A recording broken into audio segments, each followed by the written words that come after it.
Snow Brothers came to us from Toaplan, a company better known for its shoot-em-ups. This 1990 release is quite similar to Taito's Bubble Bobble in many ways, yet unique enough not to be a direct rip-off.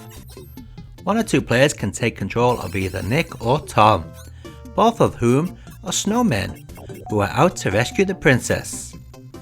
To kill enemies, you simply have to cover them in snow, then kick the giant snowball to send it hurtling into other enemies or to smash it into the wall. Every 10th level you come across a boss battle. Beat the boss and you'll be able to progress to the next area.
The Famicom isn't really known for its vibrant colours.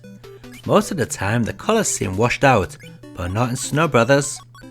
This port is by the little known developer Sol. The only other game they developed that I own is Pretty Fighter X on the Saturn. But let's not get sidetracked. Snow Brothers on the Famicom is a really nice port. It plays just like the arcade, apart from having slightly snappy jump mechanics, compared to the ever so floaty jumps found in other ports. The Famicom port also adds a little mini game in the shape of a slot machine after each boss battle.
The Game Boy port of Snow Brothers was actually developed by Toaplan, which is quite surprising considering how poor it is.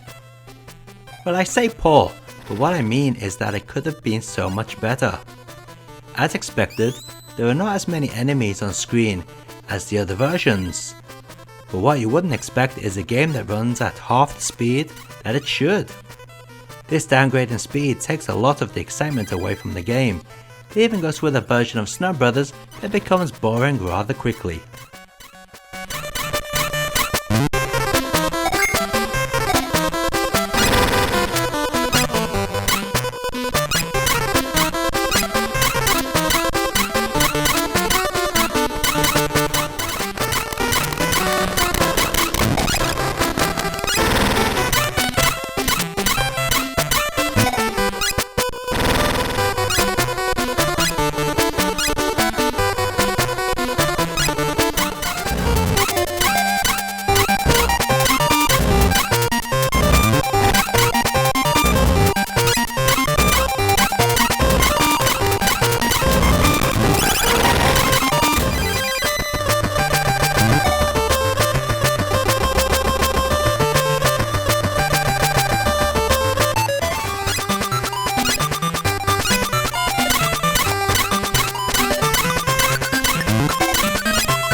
Apparently this Android port by Korean developer Isak Entertainment Corp is more than just an arcade emulation. The game has a few enhancements over the original arcade game, such as the hidden treasure boxes from Snow Brothers 2, online ranking, and apparently improved graphics.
Another port direct from Toaplan, this Mega Drive version is extremely close to the arcade game in every way, apart from the audio, which some may say is even better. Considered by many to be the best port of Snow Brothers. But is it really?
And finally onto the best home port of Snow Brothers. Nope, you're not making a mistake, you did hear me right. The best home port of Snow Brothers is on the Amiga, and what an ironic turn that this version was never released. Developed by Ocean France, this improved arcade port was programmed by the very talented Pierre Adane. I hope I pronounced that correctly. This version has everything going for it. Great new introduction, plus it also retains the original arcade intro, fantastic music and graphics, but most importantly, it plays really well. It even makes use of two buttons, one to fire and another to jump. How on earth can so much crap be released on the Amiga when a better than arcade port is not? It just hurts my head thinking about it.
Let's take a look at all those versions of Snow Brothers running side by side.